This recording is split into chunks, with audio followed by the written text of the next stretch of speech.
UFScotland. In today's episode, we are discussing deck building. Is too much of it a bad thing? What bad habits should you really try to break? And lastly, learning from losses. But first, here's the weather. It's raining sideways! So, deck building.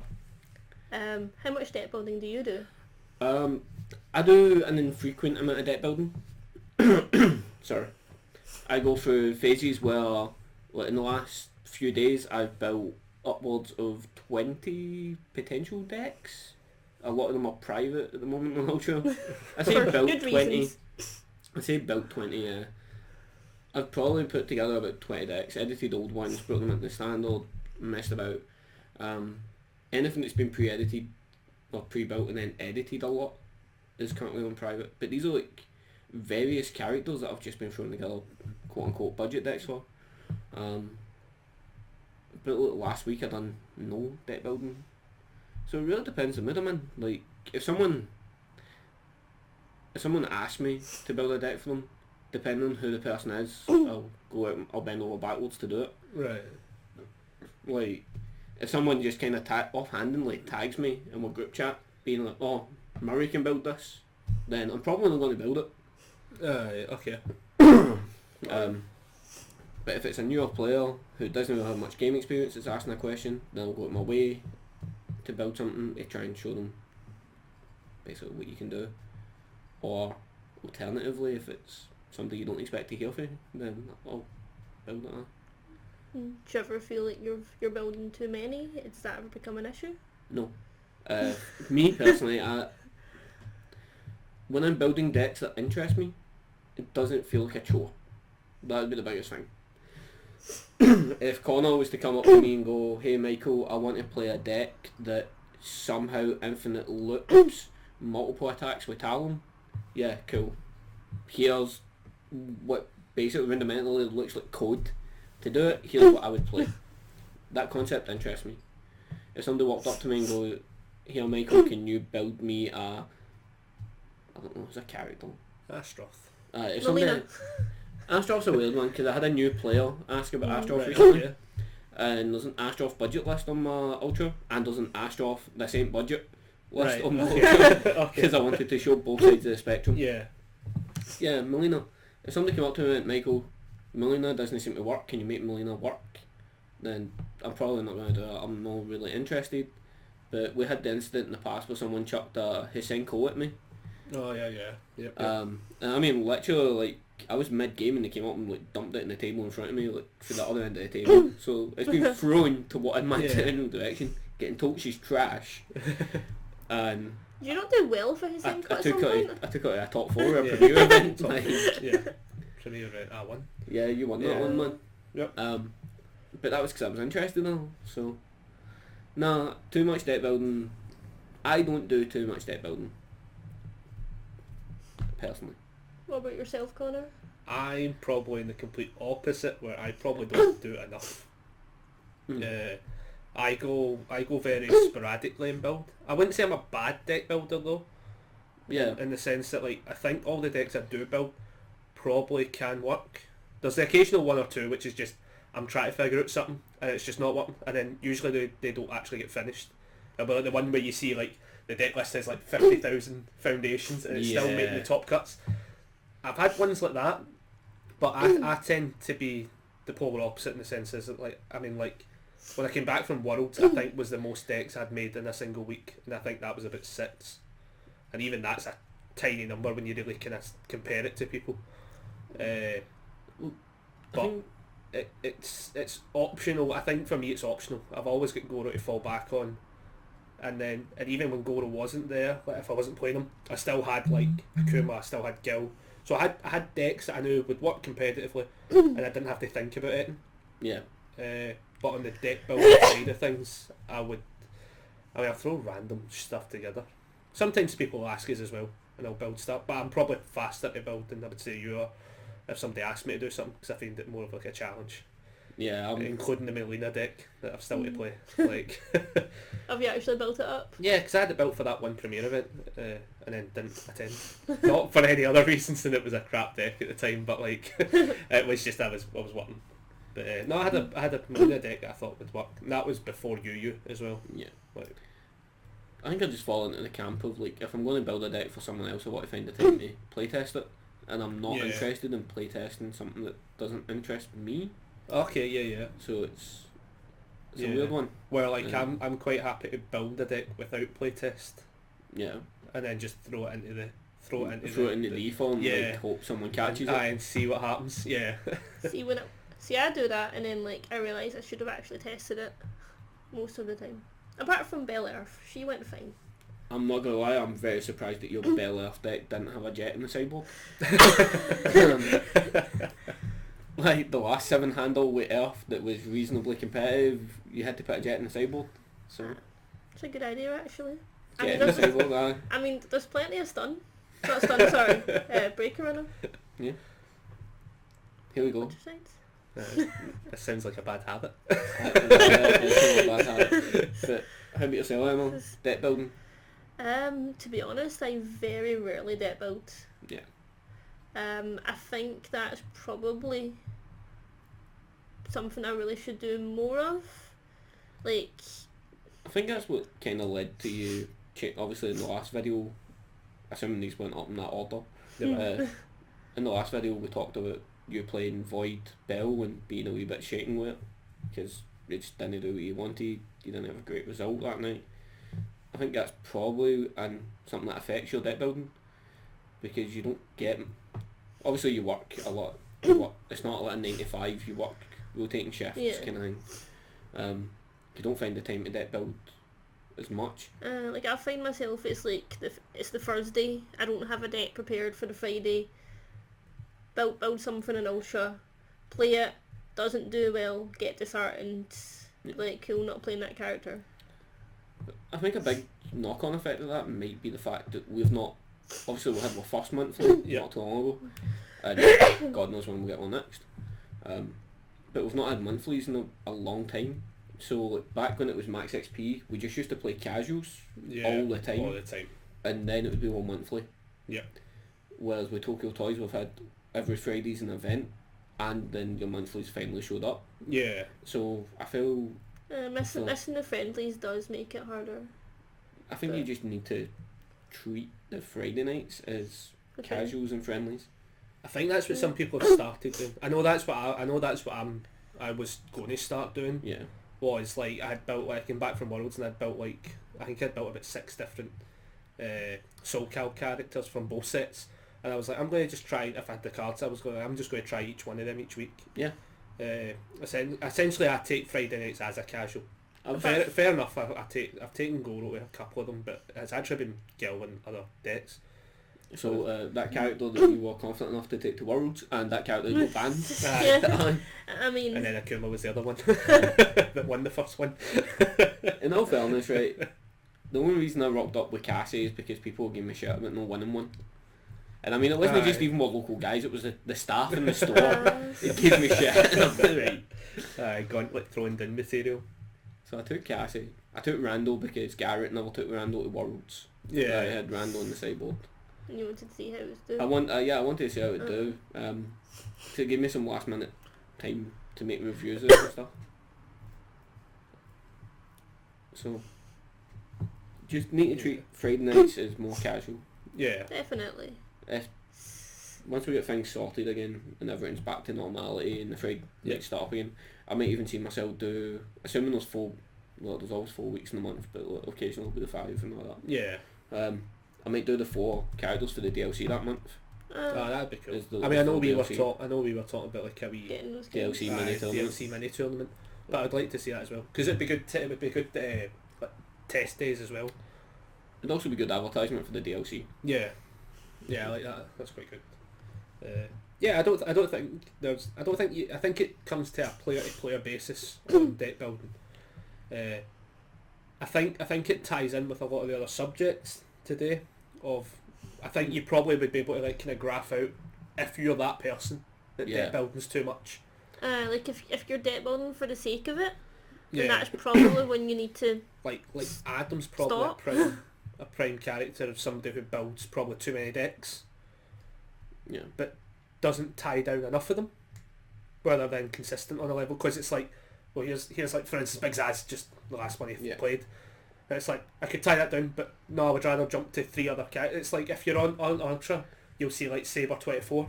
Yeah. A lot of the times there's like 3 at the same time being modified, but not all of them are getting tested. Yeah. So I always feel as if that would possibly be the kind of thing that skews away from the ones Too being much depth tested, being the ones that then don't perform well, because Definitely. you're putting too much thought into too many at the same time. I guess that falls into the kind of, when I used to play War Machine competitively, I always had the philosophy of I've no time to learn. Like, I can paint miniatures to a reasonable tabletop standard, Right. but I'm not going to go and win a Golden Demon. I'm not going to win Predator Press's equivalent or whatever. I was always of the approach of, if I was playing that tournament and my army didn't need to be painted, I wasn't painting them. I was going to spend the time testing that army. Obviously there's a part of list building that you'd look at deck building being the same thing. Yep. But there's a lot of maintenance, I guess, there's a lot of maintenance in deck building, where it's the wee tweaks, the wee changes, that a lot of people just look at the flourishes in the same way that a wargamer would have, this is my painted army. Yeah. Look, I spent 18 hours putting them on scenic bases. Yeah. This guy has his initials, and Aye. it's like, I don't have time for that. Like, if you want to do flourishes and stuff with your deck, that's cool. Yeah, go for it. I'd much rather just get games in. Like, hey, let's just crack some boosters, slap them together and play some games. Like, so if deck building is getting in the way of you actually playing the game, if you need to say to your local community, sorry guys, I'm going to spend the night on Ultra building decks, then maybe deck building's too much, I think. Yeah. Like, it's too much. Yeah. I'm not saying don't spend the time and build decks, I'm just saying make sure you're still playing the game. This is also assuming that you're using Ultra. If you use more on, I'm a bit of a weird builder. Sometimes I use Ultra and then other times I use my physical collection. Yeah. And I go, oh, I've thought about this one card, how do I build around this one card? Yeah. And I start whipping out cards, and the only time I'll go to Ultra is because the maths is easier to look for blocks and stuff like that. Yeah. If you're a physical deck builder, yes, it's going to be more of a pain. I was going to use bad words there. It's going to be more annoying to build physically for you and more time consuming, but maybe still set some time aside to get games in. If you're not playing the game, then you're not getting the advantage of deck building. Well, that's 100%. definitely. Sort your collection if you're a physical deck builder. Like, you can't really see it just now, but on my couch at the moment, because I was deck building recently, there's multiple boxes all with the set name on it. So there's like 7th Cross, MK Box 2, MK Box 1, SoCal Box 2. They're all there. There's even a big box just called To Be Sorted. Oh yeah. And my To Be Sorted box is decks that I've taken apart, but decks that I've abandoned now, but I've not sorted back into the thing. Right. If you just keep on top of that sort of stuff, it makes deck building easier. Definitely. The amount of times I've been frustrated looking for random ass rails. You don't need to tell me. I don't know. I get the brunt of it. Emma, what did you do with the overly dramatics? As I'm sitting in Run the all corner. of my jet decks. There's that deck you're supposed to look for that one. Yeah. That's the easy answer. Sitting in the corner getting overly dramatic about the fact I all, can't all, find them. 12, all 12 copies are in there. So I guess, I know we touched on it, but bad habits. Yeah, What so kind of bad habits would you say you have in UFS? wow. Personal bad habits. I mean, I've got an easy one. I have absolutely no fear of making really bad turn 1 plays Yeah. if I think there's any possible advantage of doing it. 1 of 5, checks are free. Oh, all the time. Oh god, all the time. No, To be fair, honestly, you do no. that a lot. Yeah. But, Probably not as consistent that I do it. yeah. Like my Goro plays a Libra Sword, which is a 4 diff action, and like the amount of times I'll see that it's there for the meme, and I will always play it. If it's in my opening hand, I always play it no matter what. And I have had enough games where I've checked the 3 and not been able to pass it and pass turn. I know that happens all the time. Going too aggressive turn 1, that's 100% me. I'll play my first attack, pass, like Mayfield's assault's the worst one. Pick up the attacker check to play it. If it's like I'm able to commit Goro out and still then play like the Nutcracker or whatever. I've done that enough times as well. I guess it's when it works, and your Yeah. opponent is like... Yeah, it's the risk and reward of it. But there's probably more on average I would have said there's more risk to it than there is reward. Yeah. Where the safer build probably is the thing I should be doing. It's that way, like, Yeah. you can look at the statistics any way you want. Statistically speaking, you should pass that attack. Yeah. But it's the times you don't. Yeah. It's when things just don't work for you. Yeah.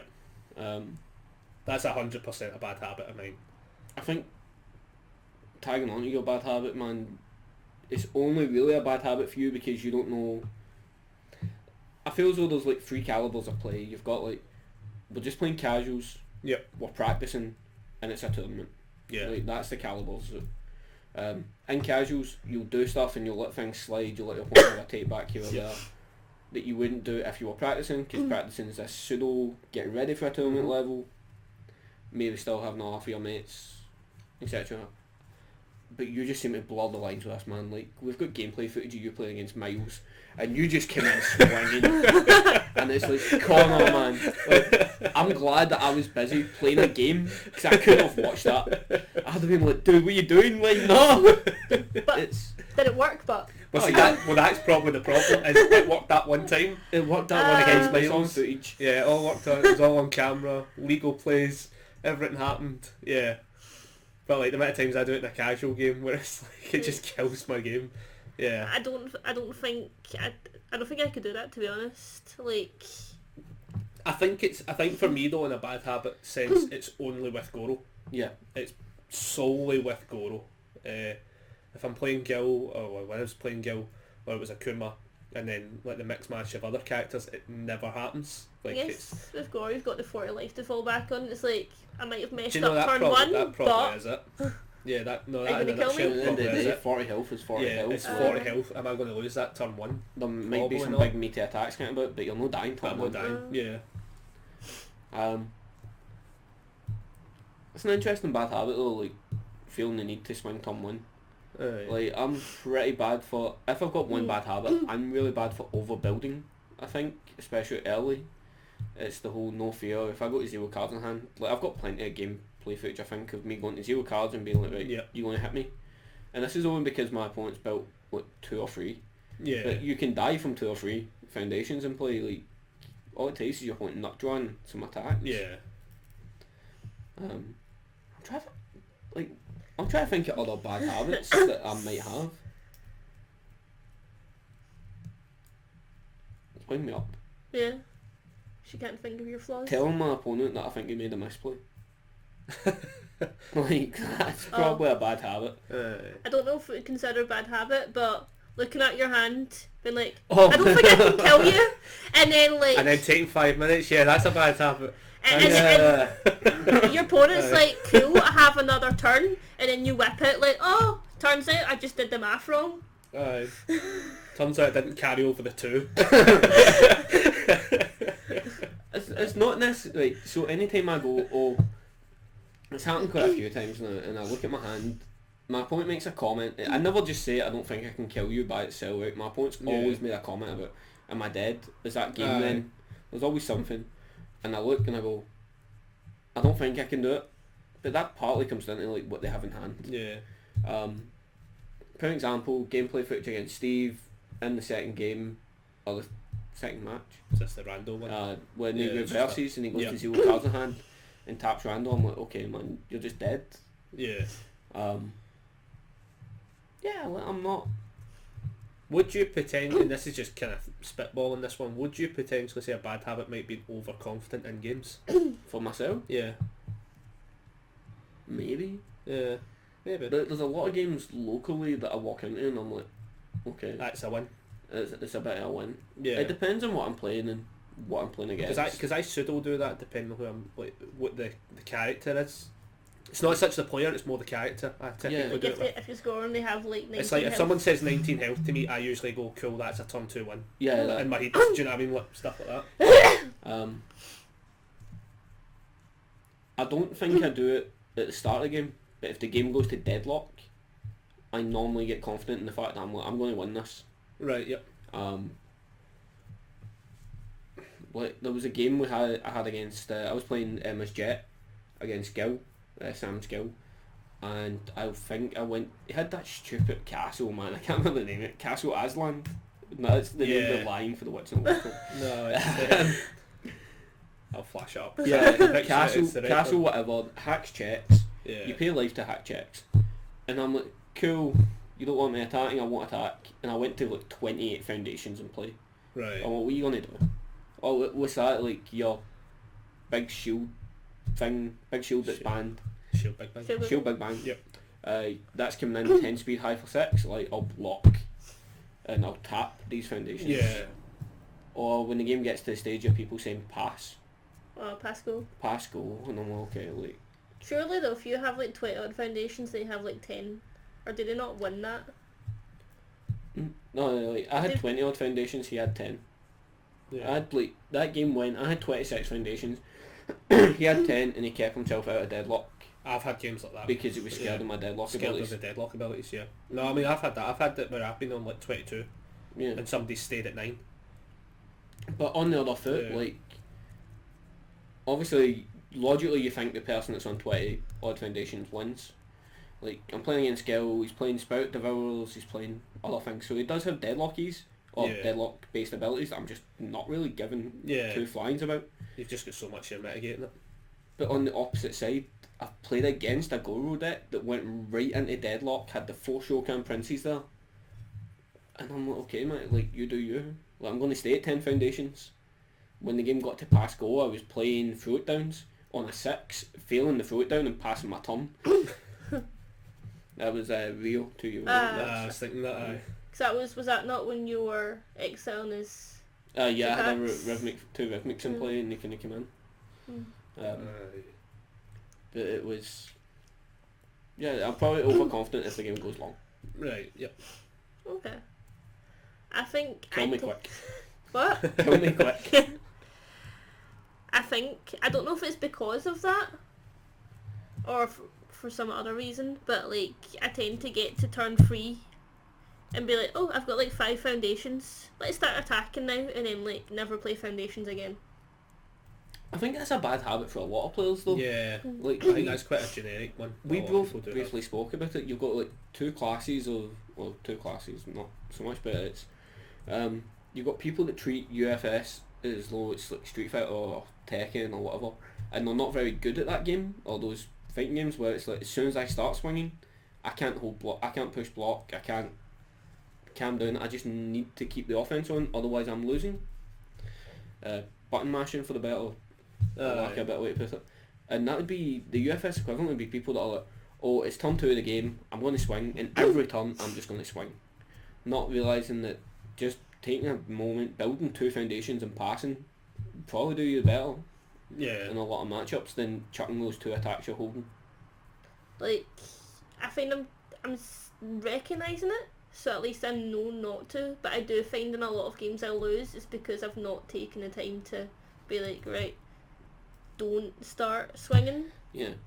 play some foundations, do some defence, especially when I've been playing Belle, because she does a lot better.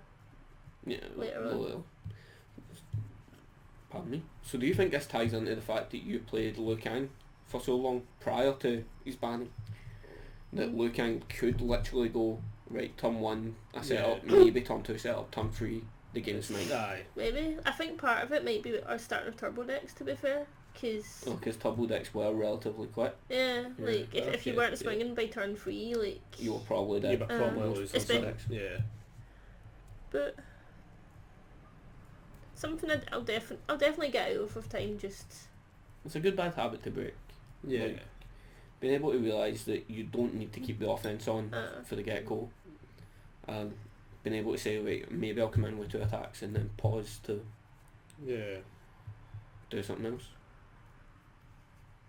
Come on guys, other bad habits. We can my bad think it. habits. Do you know? Well, here's a generic one, right?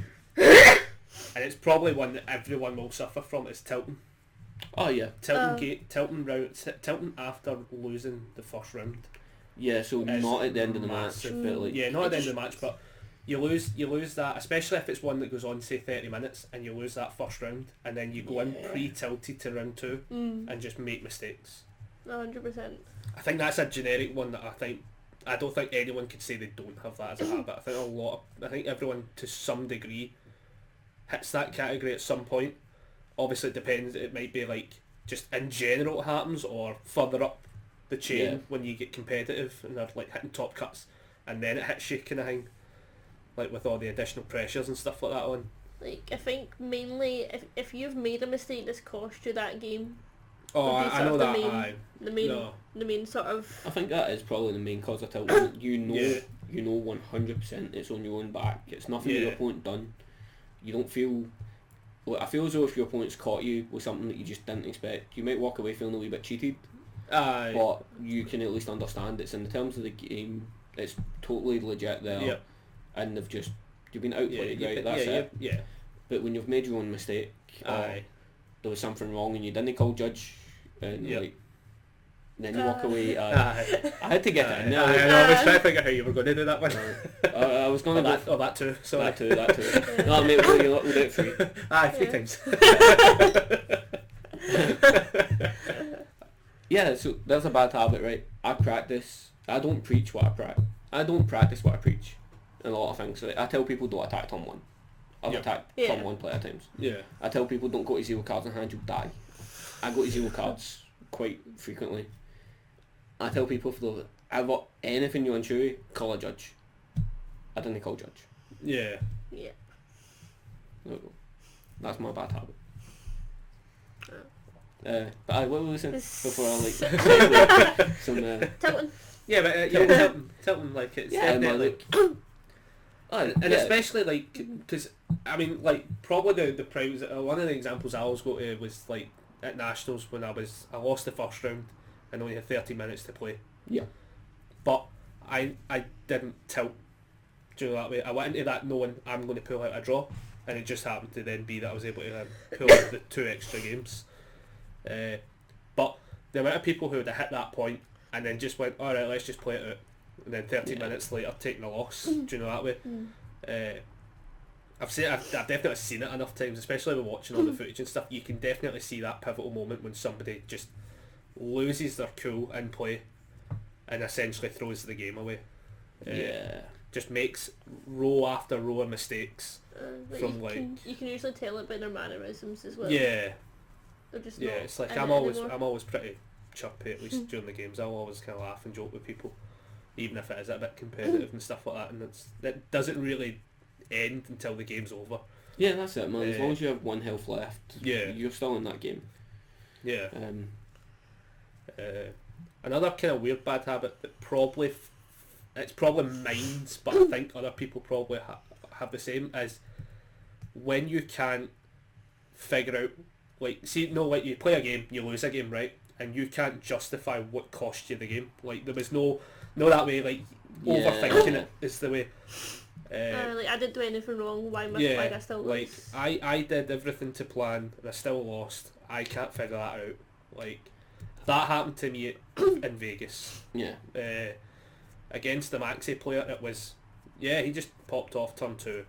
I couldn't do it different. And then that's one of those games where I'm sitting going, could I have done anything different? And then I start racking my brain of what play could I have made that would have potentially changed that up. I think a big part of that's just luck.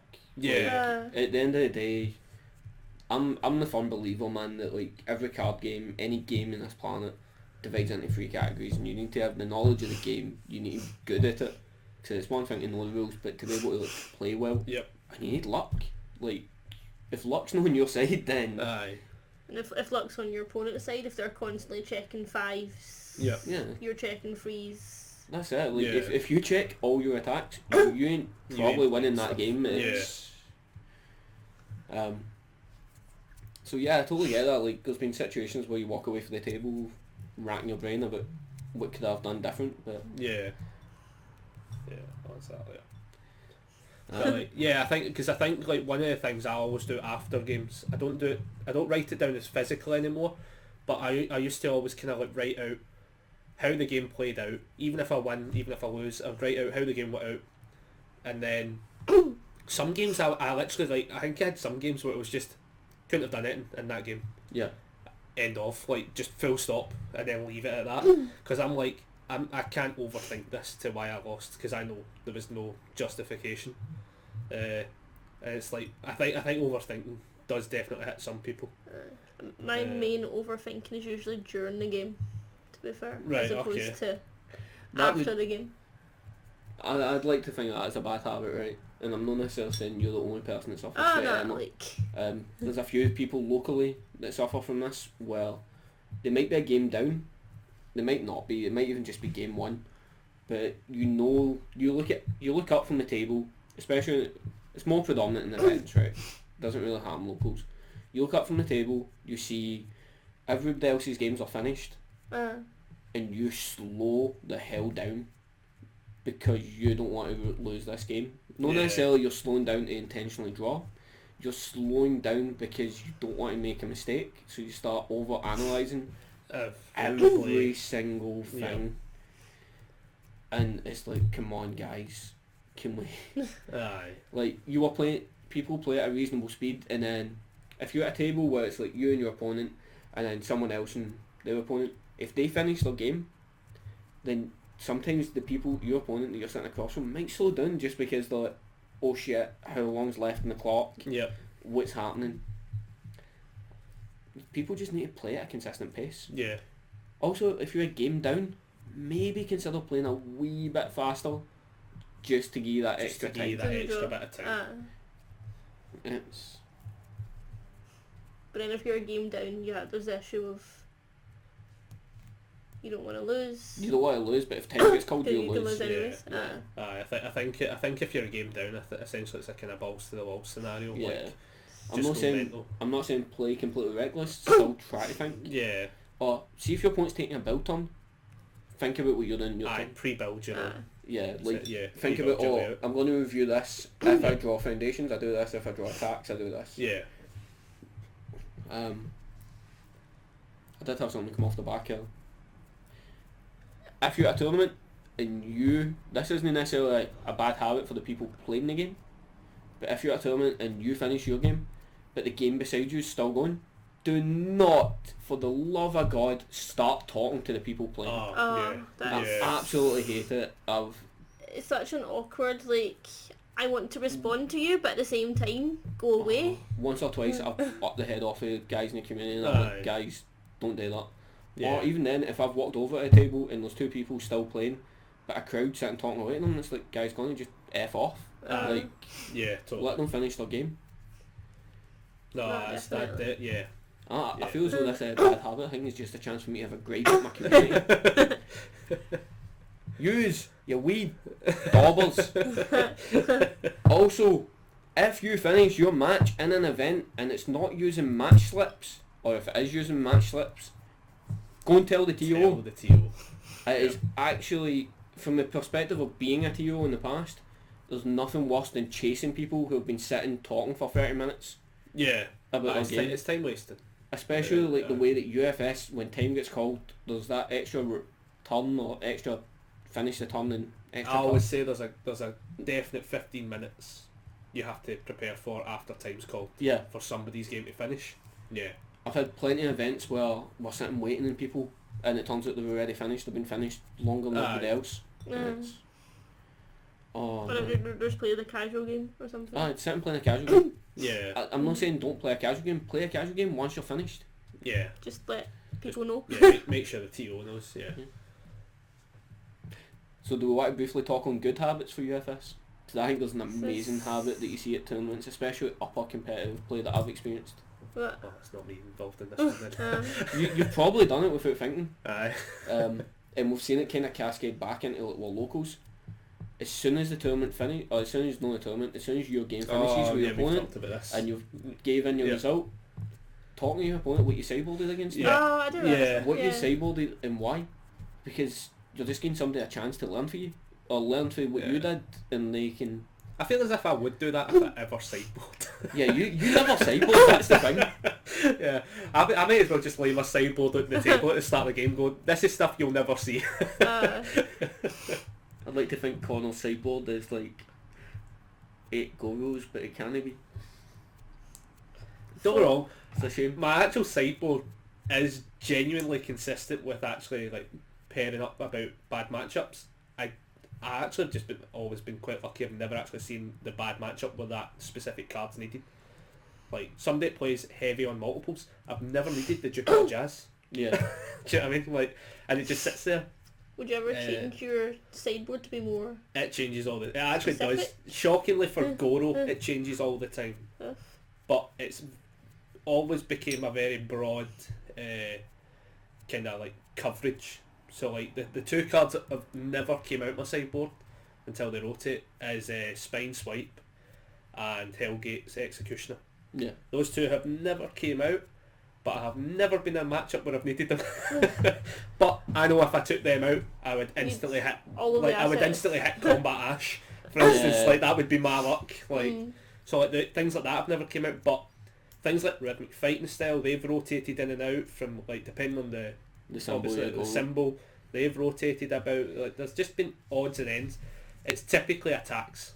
That's what changes in my sideboard. Typically, there's always about 4 attacks in the sideboard, and it's all subjective, wee random stuff. Yeah. Like an extra fatality or another brutality. Obviously, Hellgates and Spine Swipes stay in. Jupiter Jazz floats in, depending on symbol. Yeah, and then every so often, like for foundations wise, for instance, like Way of a True Warrior was in it for a bit, along with another Rhythmic, for instance, stuff like that. It does, for all the jokes I make about my sideboard, it does actually change. It's just very rarely needed to be implemented. I've always been a firm believer of if you win game 1 comfortably, you don't need to You don't sideboard need for to game sideboard. Yeah. game 2. Obviously, since saying this, I also don't practice it completely. Like if I win game 1 and I'm playing against multiples, I'm putting in Showkins. Like assuming I'm playing on all, because I always play on all. Yeah. It's just if you win game 1 and you're happy with how well you won game 1, maybe don't mess with your deck. Yeah. Maybe don't fix what's not broken. Yeah. And also alternatively, maybe don't take 5 minutes working out what you're taking out, because that's not really fair on player 2. Yeah. It's, Like I know most of the times when I'm playing at events and I know I'm not sideboarding, I just start shuffling the deck. Like Yeah. I don't even waste that level of time. Even if it's a win or a loss. Like there's no point wasting that time. You start the next round.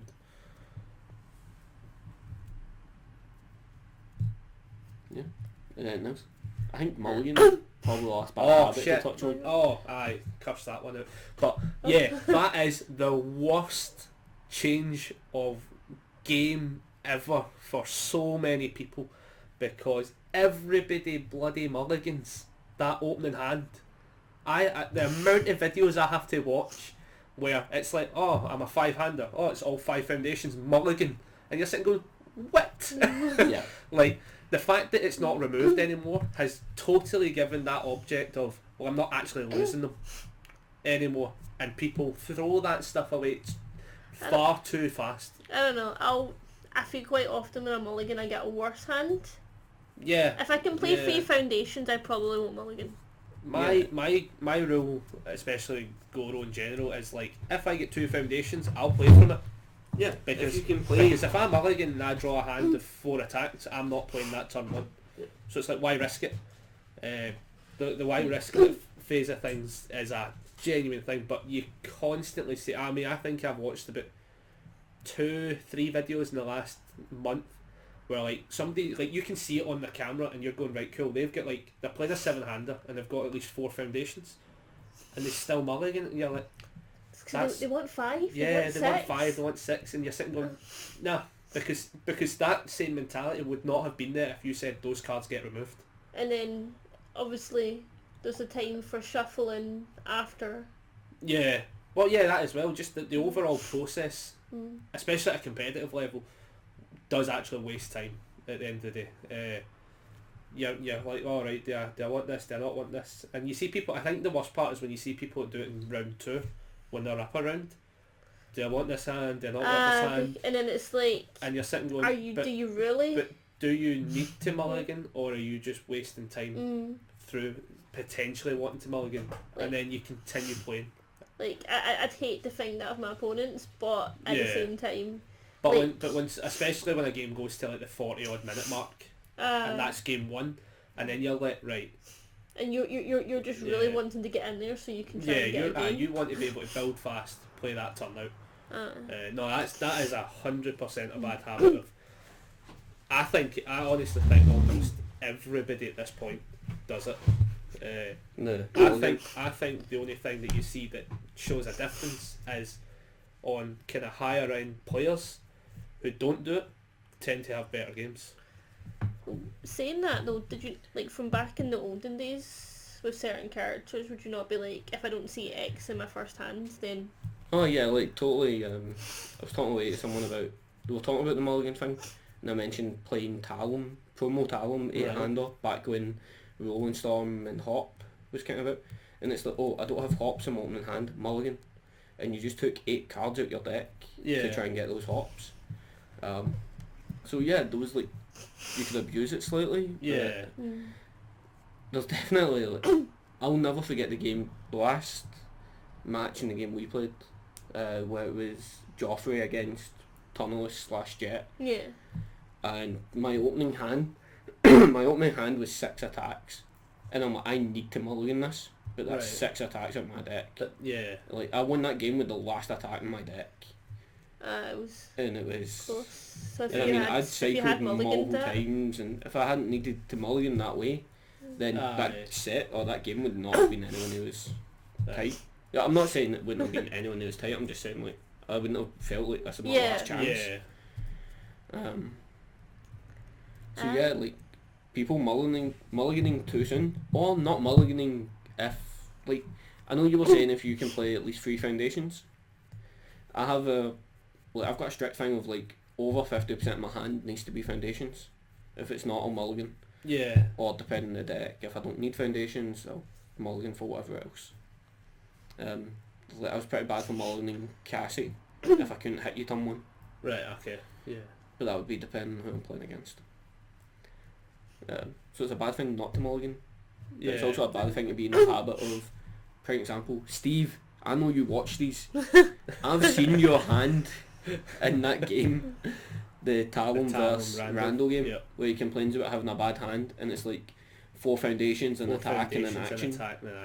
Yeah. And he mulligans that hand into a 1 foundation hand. Yeah. I'm like, mate, that cost you that game. Think as well, see if you're game 2, right, you're game down, you sideboarded lots of stuff, pick up your hand. It's not a great hand, but it has some of your sideboard pieces. Obviously that will impact your decision. It comes down to what your sideboard pieces are. If like, your sideboard pieces are in action, then maybe don't keep it for the start of the game.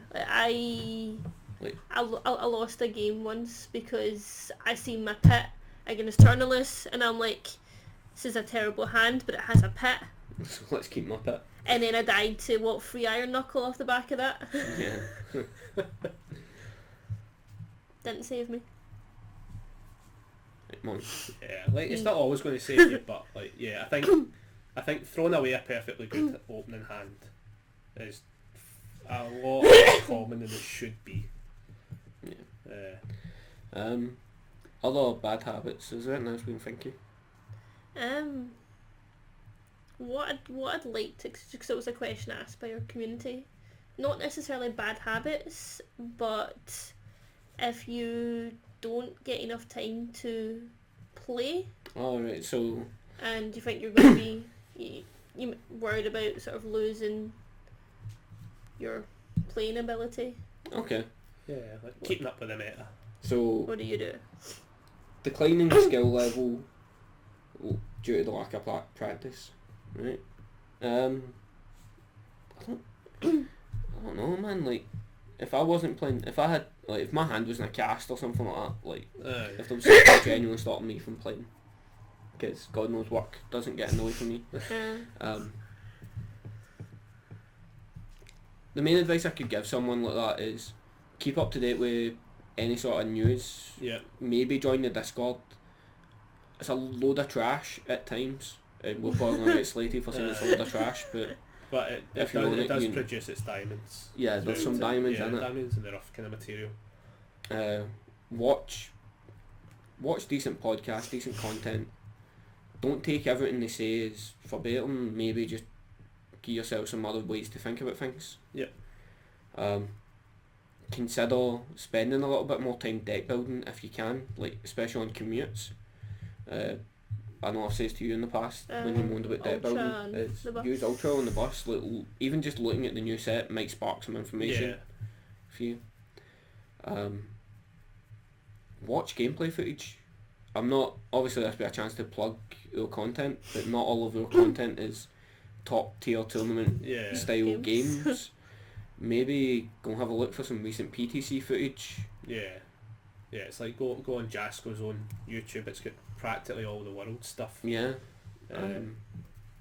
Even if it's past format stuff, keep 'em up to date with watching things. Helps you keep involved in the game a bit, helps you keep a bit motivated, as we've spoken about in the past. But it also, you might not see the decline in skill because you're thinking about the game more. You're as long as you're active. Yeah, you're not putting it in the back burner. Like, there'll be, I'm not saying those whole weeks, man, that I don't play UFS, because there's definitely not. I mean, for me there is. Like, I think, but as you say, like I think one of the bonuses I've got as editor is You're always surrounded by games. it, man. Yeah. So like, but if I didn't have that as a post, like there's definitely weeks where I just wouldn't have any involvement in the game. To be fair, I'm the same with the whole, there's a tournament coming, I need a deck. I've not played at all this week or last week because work's meant I can't go to the weekly. Yeah. I'm not saying like rust isn't a thing, like everybody's going to experience it to different degrees. Yes, it's just learning how do you cope with the rust? Yeah, it's managing it. I mean, even with things like TTS and Untap and stuff like that. Yeah, if you can even find the just, time. It's even just being able to just play out the hand as well. Like I know when I deck tech and sort of do stuff like that, I'll go on TTS and there's nobody actually playing against me. I just want to see what the kind of checks would be like and stuff like that. Just to experience it, run it out. Just to run out the full 60 card deck, and it just keeps your mind kind of like aware of what could happen. And then even just, especially in TTS, like fire another deck on the other side and respond to what you just did. And then basically just play a response game off of yourself.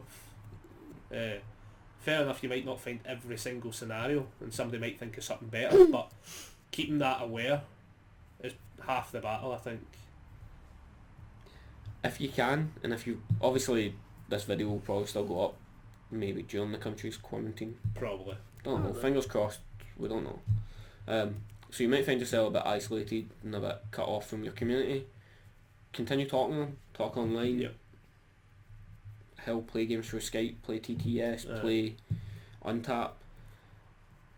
Phone me, I'll play a game with you over the phone. Honestly, I'll trust every check you make. Check the 7. Aye. Like the whole Aye, okay, mate. Like, surely when he's come. no thing in like Magic where like you play mental magic. Aye. you always have the idea with everything. You have the idea of everything as long as it's own symbol and you've played it previously. Aye, cool. Just if you do have someone local, like obviously me and Emma are lucky, we live together. My big fear would be Emma no want to play because she feels what's the point. Right, okay. Don't stagnate when you're playing against the same person. Ask them to play something different. Yeah. Maybe you explore something different. Or my personal favourite, trade decks with your opponent. That's literally what I was about to say. Me and Adam live close enough where like Adam will come over to mine's and I have Goro and it's like, but give me one of the decks you've built and I'll play it. Half the games that went up were both his decks. Yeah. And it was just that, we'll play it out. Like it gives you that ability to be able to look at another deck as well, especially if somebody else has built it and you go, I never thought of that. Like I mean, he built an Astaroth deck that I would have built a million times differently. Yeah. And it wasn't bad, but it was just I would have done it differently. But it gave me that insight of what he was looking at, which again just keeps you involved. Essentially, it's just a matter of not stagnating, not getting complacent, and just in general. and especially with us being essentially in lockdown, it's a matter of making sure you don't get complacent. And then we came out of lockdown and you just hit a pure rut, like, because that will definitely happen to some. Oh yeah. Some people Yeah. are going to come out of this quarantine zone And and they'll just hit those dead losses for a while until they kind of get out that mode. it's gonna be me, man. It'll probably be me, to be honest. I'm waiting for it. I'm kind of running out of all my like inspiration just during this. So when that potentially happens and you do hit a run of losses, how would you learn from those losses? So I guess this segues into my final topic, Yes. learning from a loss. Exactly. I don't know, like, not meaning that a bad way, it's been a long time since, I think it's been a long time since I've learned something substantial from a loss, other than don't play a foundation heavy deck against someone that can pinpoint flip your foundations. Especially if you're going to deadlock. When you go to deadlock, then disarm becomes a pain in the tits. It's not just disarm. Matricide. Matricide. Matricide was getting what, +11. Yeah, look, all I can take away from that is I blocked a matricide that was coming in at me for like umpteen stats. I want to say like, I think it was getting +11, so it would have been 15, and Stoneman dropped the speed twice. So I blocked that one, I what would you do for blocked the the second? next one, and then died the following turn to the others, and I'm like, right, okay. No, I think when you go into that kind of losing streak, because I used to do it, not because I always lost, but like actually write why you lost. The moment you write why you lost, you should be able to change that. Yeah. Like, I made X and X bad decisions and it cost me the rounds. Obviously, as I said, there's some games you'll hit where it was like, I couldn't have done anything different. That's just, you just have to write in brackets, lucky opponent, close the bracket, because you're not going to, well the thing is, because if you put it in that kind of terms, you're basically not saying to yourself, like it's more of a, like, making sure you're not blaming yourself for that loss. I think Because that puts you in a bad mindset to start with.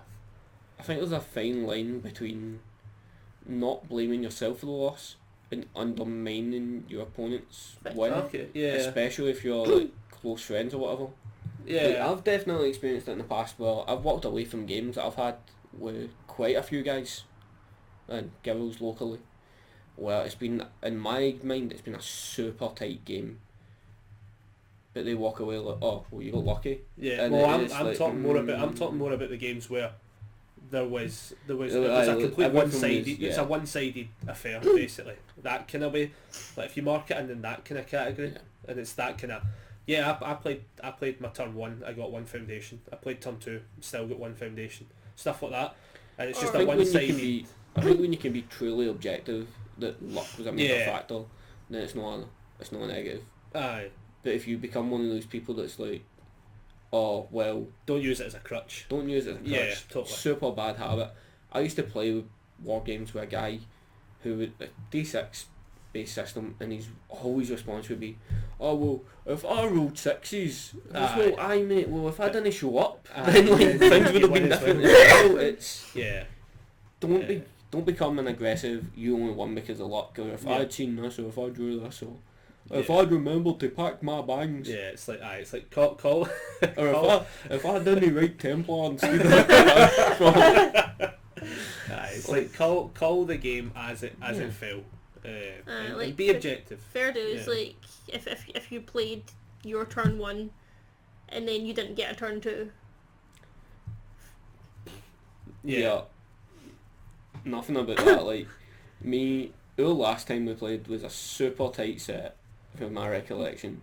Game 1 was really close, Game 2 was incredibly in your favour, and Game 3 was incredibly in mine.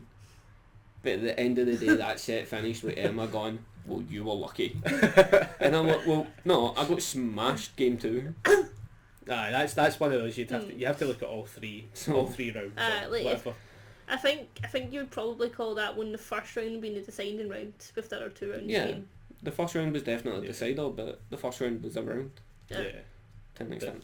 yeah. But evaluate. I wasn't the game. particularly. I know, the look at me and the... Well, it's all good. I understand how this works. Michael does well. Michael gets a heat part. Well done, good boy. Somebody else does well. They get a fucking parade.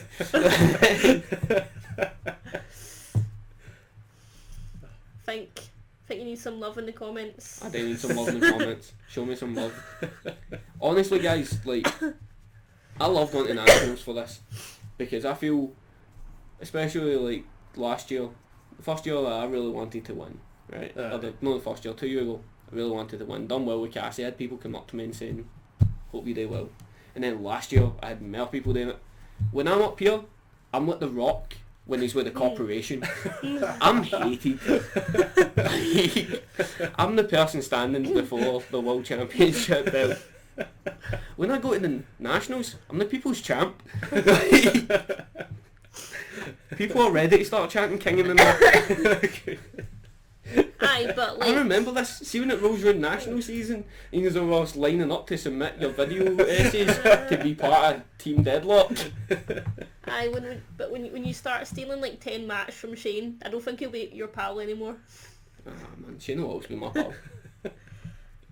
Shane is the people's pal. Shane is the people's pal. We still have our cacti. Still have They are still alive. Yeah, still alive. Yeah, mine's still alive. No. Aye, cacti. Cacti, Also- yeah, that is the also- plural. I was totally confused for a second. It's like dice and die. Dice and die. There's a wee song about when Prius is released. When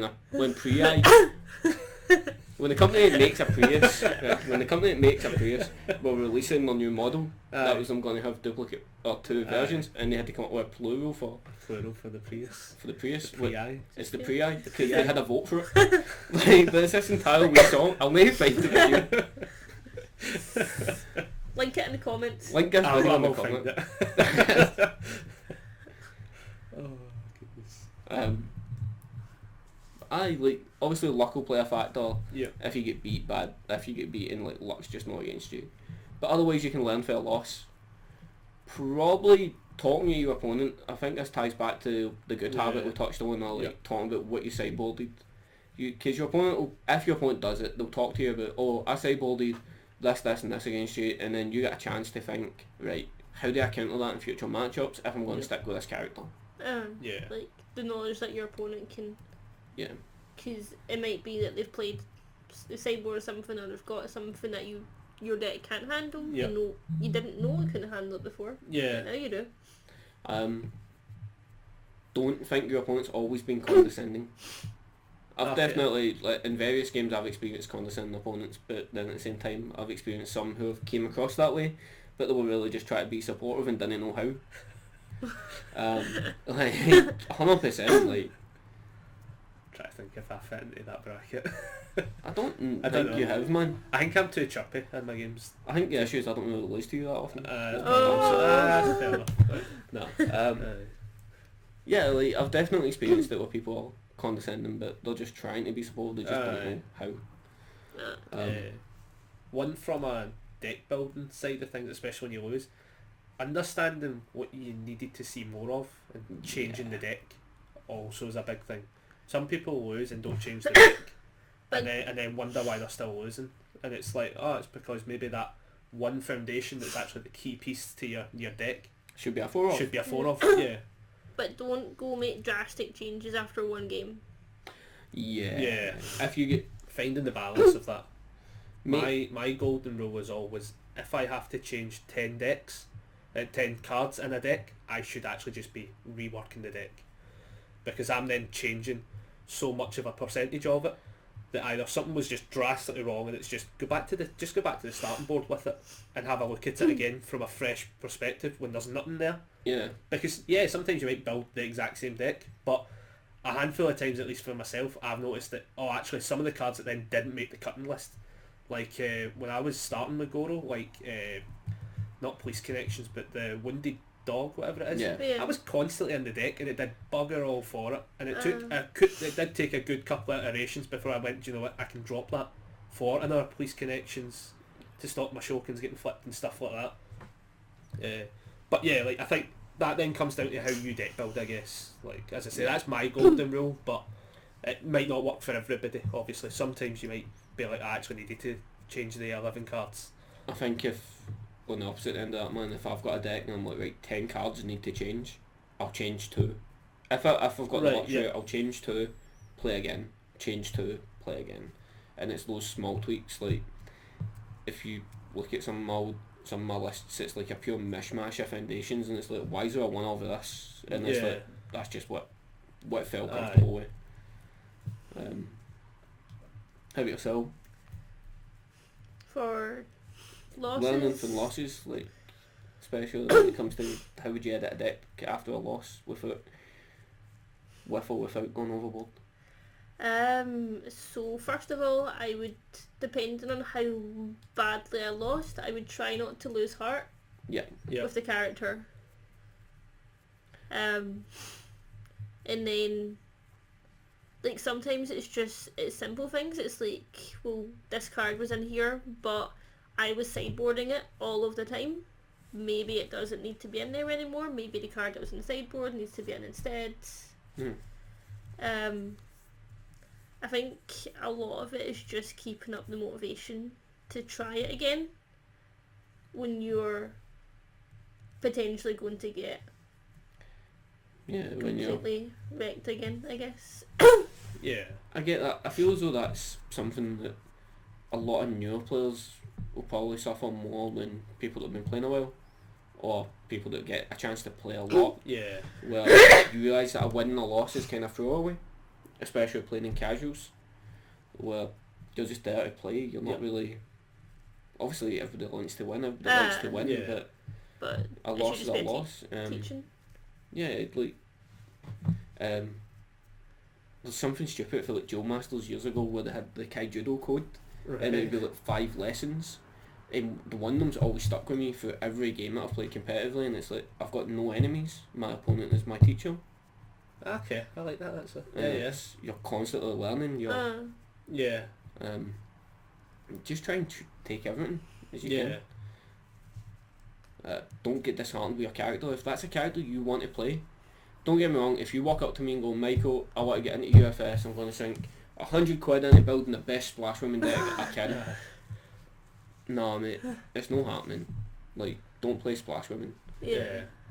There's probably a handful of other characters in the game that I might have the opinion of. Maybe don't play them. But every one that I'm like, don't play, I can give you an alternative. Yeah. You don't play Chun-Li 1, play Chun-Li 2. If anything, it's going to be a bit longer. Yeah. What if you wanted to play T-Hawk? I don't think I've ever seen a T-Hawk deck. T-Hawk's all about what, slams and discards. Yeah. Slams, discards, face downs.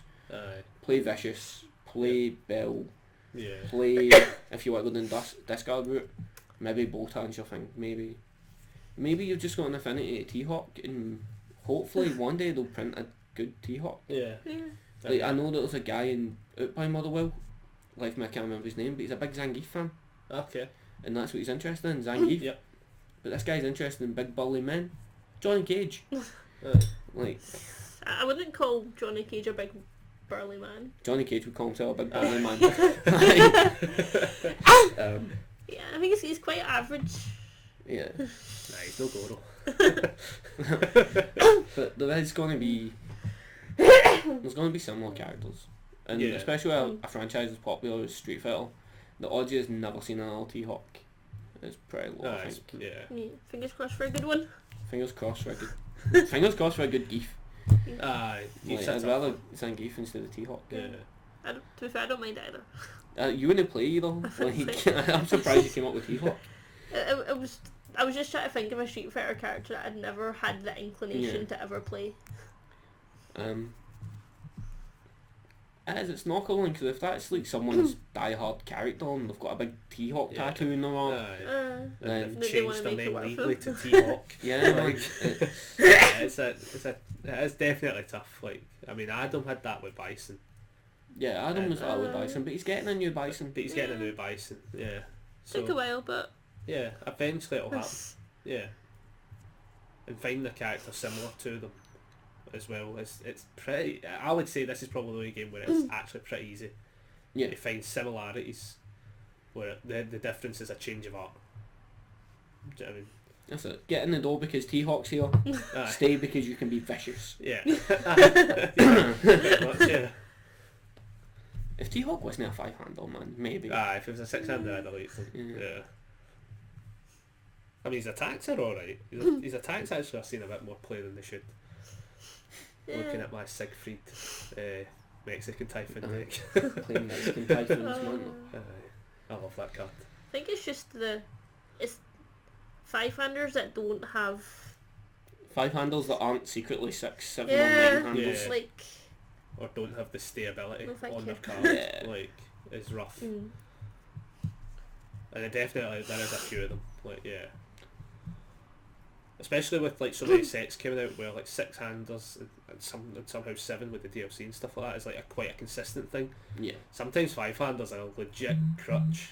Like it's if your character's not good enough or if there's a better version of them out there, it's a tough one. Maybe after this Quan Chi ban, we'll see some better 5-handles. Aye, They can print Possibly some now they can busted actually print them. abilities. Yeah. some once per turn, some once per games. I'm looking forward to a really Yeah. spicy once per game. Aye. Once per game, swap hand size with your opponent. Oh. Nah, too good, man. Aye, that would be busted. Nah, the only once per games we're getting is the jury one. Discard. Is that the only once per game? There might other.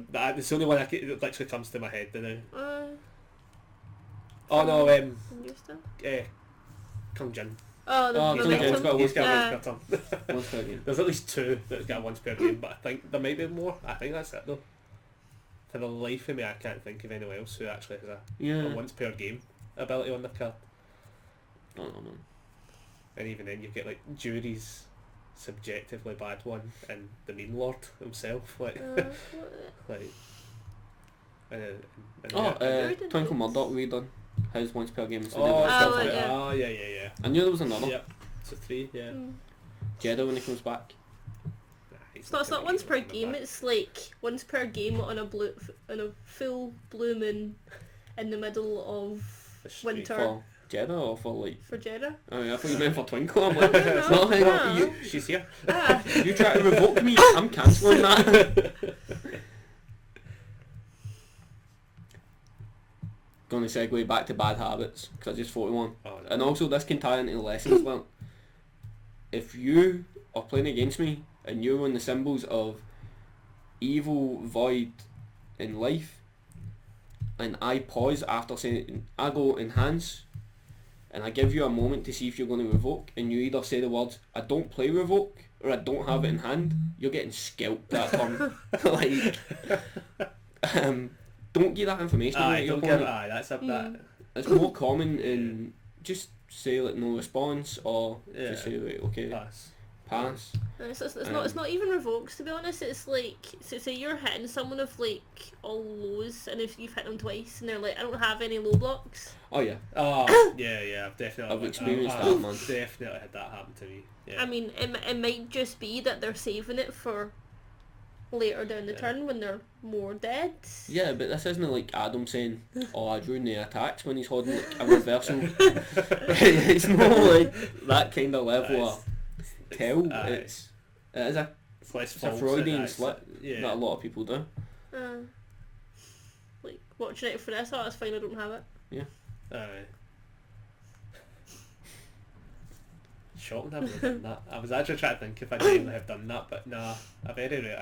I think if anything, I'm more likely to throw out misinformation, even though as a Guru player they know my hand. It's like, aye, of course I've got 4 low blocks, but 3 cards in hand. aye. makes them think for a second. They're like, did he draw a card? Aye. Does that I card forget. that we all know doesn't have a block have a block now? I know I do that all the time with Some Wandering like Pirate. crayon. It's like, it's like I put up Wandering Pirate and be like, I still got a low block.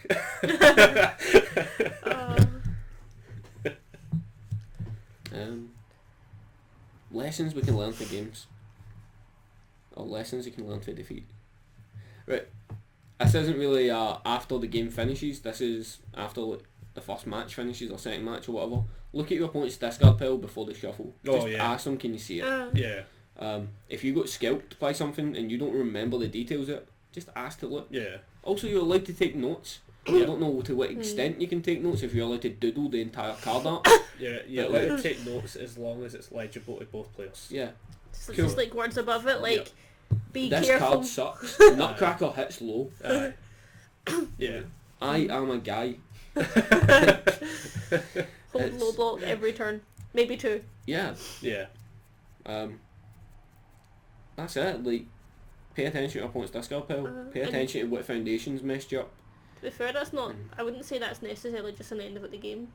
Oh no, it's not. It's like match 1 finishes. You Yeah. check. You ask to see the bin if you need to. No, I mean like I mean, not use just it- at I the mean, end of use it game like- 1, like during game 1. Oh yeah, like Oh yeah. yeah. like, Check your opponent. Be mindful always of be your mind- opponent's aye, stuff. always be checking it, but like do that super check at the end of that round because that's the most cards you'll ever see in that discard pile. Yeah. Yeah. I mean, you would know that from literally the last 2 nationals ago, mind, and there was people literally writing out the deck Oh list. yeah, because you had your entire deck Yeah. list written up. Yeah. Yeah. It's like what is Definitely this? What's helps. happening? But I Aye. guess like without there being a timer, Yeah. then that's a lot easier. Definitely took me for surprise. 'Cause we Should have weren't. just won before it happened. Dan didn't get a chance.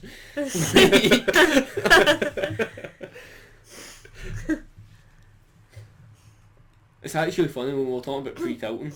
I had fears for the UK Cup, obviously, like we had some guys up for England, and I wasn't playing. I was just going to take a judge role.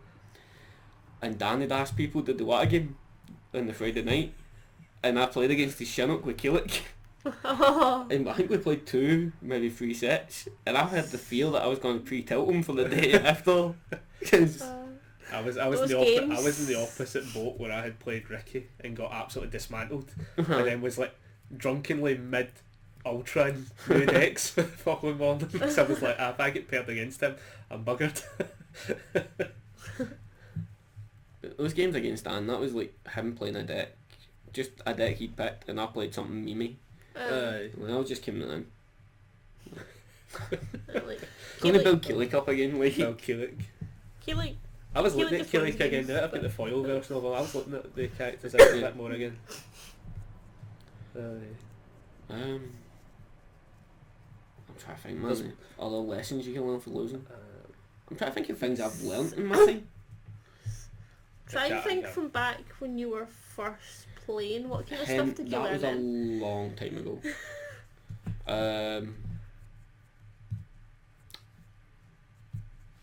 Any deck on Death, Order, or Void is going to play You Will Not Escape. Be prepared to deal with You Will Not Escapes. Just because Young Sung didn't play Foundations doesn't mean he can't pass 10 difficulty cards. He could tap his momentum as lower Foundations. It was actually I'm changing bust. this section to black and white. It was actually bust. There's maybe some cards you'll need to find. Aye. I know, man. I'm like, Aye, what did I learn? Like, if you give everything the reversal keyword and then are able to copy your opponent's bitter rivals with a Lynette shop, you can E with the Lynette shop that's now a bitter rivals to see their hand and force them to discard an attack with a keyword, which can be a reversal card because you gave them a reversal. I feel like you're now just flexing apart from actually like. Nah, that happened again. That was good fun. My opponent had used Bitter Rivals to discard something from my hand. I'm like, screw it, Lynette shop, copy your Bitter Rivals. The game's never over until it's over. Yeah. I know we're talking about things you can learn for losses, but I had a grueling set at my first nationals where a guild player, this is a guild that could form commit, reduces hand size, gain 3 health, and increases maximum health by 3, and form commit reduces hand size by 1 for the rest of the game, increase maximum health by 3 for the rest of the game, and heal 3. Was this There's the a one form where you commit. like reset the game or something? And he would use a foundation called Fortune and Glory, I'm pretty sure it was, to set both their hand size to equal. So he would get himself to Oh, 0 so hand that- size oh. and lock us both at 0. Mm. And he'd use this wee combo to draw cards. ESP, you'd commit it, name a card. It's basically, imagine if Affliction was a foundation, Right, okay. so you'd get 2 in play. Right. So you'd use the first one. It was a form ability. You'd use the first one, say spoon, reveal tap card of your deck, and then use the second one to draw that card. Oh wow. So like this is the game I played, and I was heavy till game one. This happened. Nothing I could do, man. I got decimated game one due to it. Game two, he thought my deck was too slow, so he sideboarded to being a different young song for the one I just mentioned. Right. Okay. And I turned to them. In game three, went back to playing this guild Lockdown. and I'm sitting there half tilted. Game two definitely helped pull me back a bit for the tilt. Yeah. I think I played super reckless game two because of tilt, and I got off a start over. I needed to like nat check a 6 because I had to tap 6 foundations to kill something he had in play, and he had to cancel that. Was oh man, Do everything. I don't know. I think I learnt for that. Don't tilt. Game's never over. Part of the cards. You can check 6s when you need you to. can check it. That was the biggest thing I learned is, Michael, you can check 6s when you need to. What's that, Michael? You need a 6 and you don't play any. Here, have Have one. a 6. I don't know. I'm genuinely stuck. Like, I think we hit all the generic ones. I think that's the thing. Like, because most of the time you'll learn about. you learn what your opponent's character does when you get beat by them. Yeah. Oh Like, my you God, learn yeah. what their deck does. Yeah. Especially if you're playing, if you're having to read your opponent's character card at the start to remind. I'm not gonna lie, that's probably one of the greatest feelings I've had in competitive play. Like, not necessarily UFS, like early rounds of UFS, but later rounds. Yep. Or especially in Star Wars Destiny when Rachel from Max XP done it to me, where your opponent goes, "Oh, what does that do?" and then picks it up to read it, Right. and you're like, "Oh hen, you're dead." Like, it's the you've never seen this before. You probably don't have answers. Yeah. Yeah. That. Anybody here's something it's never fully happened to me, but I have seen it happen. Anybody who's using the paper playmat might not be a beginner. They might be trolling. They might be trolling for an easy game one potentially if you undermine the player. Yeah.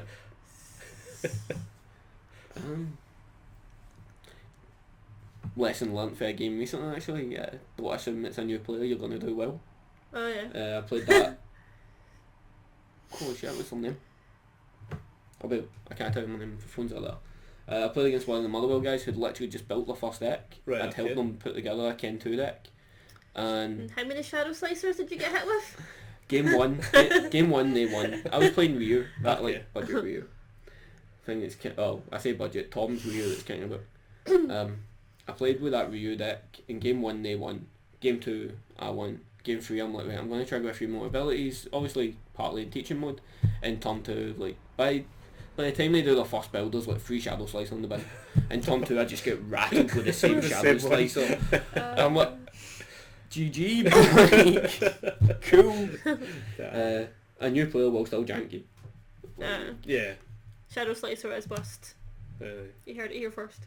yeah. Shadow Slicer Ken, Scottish sauce according to Scott. But Miles says it's rubbish. Yeah, that's a new player, man. Like, No, I don't mean that. I mean Scottish sauce. yeah. New player can play it, but like Scottish should know better. Aye, Scottish should be playing shiny cards. I definitely learned that lesson the hard way. I've not been playing long enough to really learn that lesson. Don't jank a new player will jank you. Yeah. I lose enough when I'm humble still. I'm humble, like, You what? I'm relatively humble. I'm not at the stage, right? Did I ever tell you about the guy that we used to play at LCGs with? And I loved playing against him, right? It was good competitive opponent, nice guy to talk to. But when the game sat down and he would do the handshake, it's when he's holding your hand and he's shaking your hand, he would utter the same words every time. And it's friends again in an hour. Oh yeah. Oh, right, okay. And it's because he just hit ego mode. Right. And he became this pure... Okay. I'm saying ego mode, it probably wasn't ego, he was a nice guy. Aye. Probably just kind of like... He was pseudo, amazing yeah. at every game he touched. Do you play against yourself? No. And That's what it was about to happen. Like, Yeah, no, this guy was... I can look at you in an hour. he's already betting Michael, that's why he's so good. no, this guy was like 4th best player in the world at Conquest. Right, okay. We used to have a really strong Conquest metal in Is this Scotland. Ricky? No, Ricky was... we had 4th best... Evan Shaw. Evan was 4th best player in the world. He top 4 worlds. Yeah. And then we had Ricky, who top 4 in that UK Nationals for Conquest. It wasn't even Nationals, I think it was Euros at the time. Maybe. And these were 2 guys that played locally, like top 4 worlds, top 4 Euros. It's like... Not me. And that's still games. Yeah. Play some Conquest. Maybe we'll get some Conquest games on camera. I love Conquest. We could do. I'd have to relearn it, but... I'll teach you, man. Aye. You just need to know you're either playing Muster the Guard, you're either playing Cotias or On Sheet. It's the only 2 decks I'm giving you. Kef was very good. Is On Sheet the Tau Space Marine one? On the only one I'll Sheet plays remember. Tau with a bit elder. Right, But okay. a tiny bit elder. Okay. Kato. Emulate Kato. Okay. Mids. Never played Mids. I never stayed in long enough. That's obviously we're totally off subject, guys, so bear with us. I had this totally janky Necron deck. Yep. So Necrons could take troops for any other faction, but you had this separate wee wheel and you had to set it to one and you could only play troops that faction. So this entire deck was based on making money. It had like no ground force whatsoever other than these stupid undying robots. Right. You could use the ability of like enhance for the bin where you pay the money, the costume, and you redeploy them. Redeploy them, yeah. But you do this during a fight, so every time they get killed you just bring them back. And if you're they cost like 2 to play, and if you're sitting at like 40 odd cash, then you're going to win that fight. You are well paid in that. I done that to Rachel. The first micro transaction to hit a card game, pay to win. Pay to win. Conquest was a good casual game. Aye. I enjoyed Conquest, I just never stayed in it long enough and knew enough people to play it. It was like that. Disney have a candle to UFS. Disney hold a candle to UFS though. UFS is the best game. Yeah. It's still alive. Still alive. Heavy dick. Oh man, like in all fairness, if I was still playing Conquest competitively and UFS came back, I'd be playing both. Aye. There's no shame in playing multiple games. Yeah.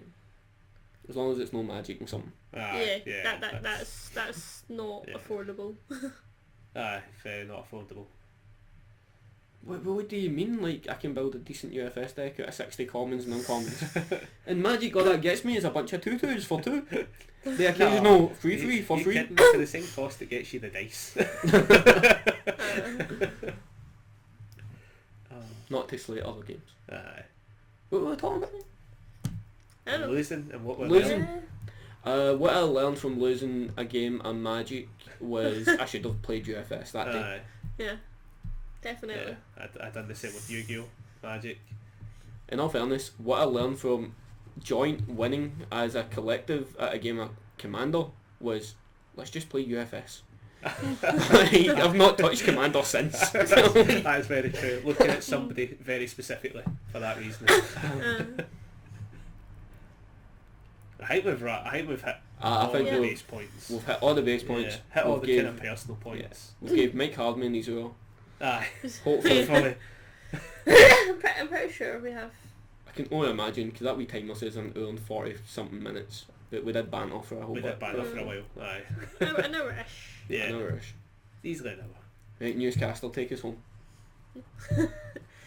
Well, this has been our Is it We're not UFScotland? We're not the universities now. We're not Sorry. universities anymore. We're not universes. We're not Livewire either. What? It's Livewire, isn't Yeah, it? the Livewire? Yeah. We're not there. Let's not get it confused with LimeWire. That's what I thought you said. Livewire. Well, thank you for tuning in to our UFScotland podcast, and see you next time. Like, comment, subscribe. Yeah. Give Emma all the praise. Why me? Because you were host this time. Yay! Get you a cookie. Right. I will accept cookies in the mail. If 5 people comment saying she deserves a cookie, I'll buy her a cookie. Cool. See you guys. See you later, guys. It's raining sideways.